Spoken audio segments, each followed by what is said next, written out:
I just want to take a step back and talk about the state of this franchise, because this is just another thing to add to the laundry list of mismanagement that this franchise has had. And I think that they get away with a lot because they have Jokic, but they have just not done a good job of building around him. And there's really no way around it if you just look at what they've done over the past 5 or so years. We've talked endlessly about how they just have let their free agents walk. Their depth has just deteriorated over the past few years, and they've done nothing to address it.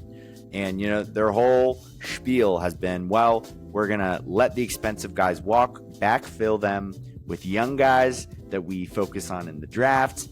And sure, sounds great in theory. The only problem is they haven't drafted well. There is this misconception that Denver is some great player development organization, but I haven't seen it. They drafted Michael Porter Jr. back in 2018.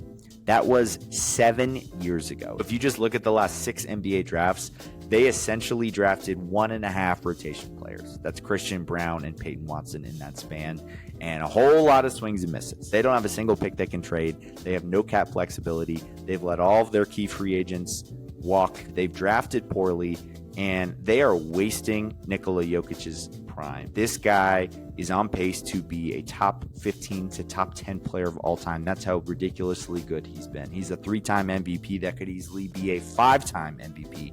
This is maybe the most dominant offensive player we've ever seen at the peak of his powers. He is the best passer, playmaker, decision maker in the league. He does it all.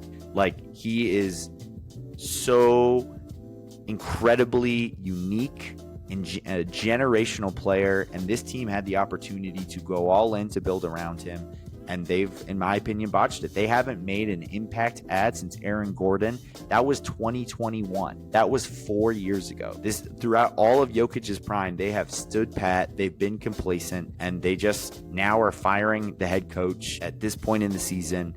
But again, they continue to get bailed out by Jokic. They continue to look like at least fringe contenders because of Jokic. They continue to get the benefit of the doubt because of Jokic. But I fear that this era of the Nuggets is going to be looked back on for what a dominant run Jokic had.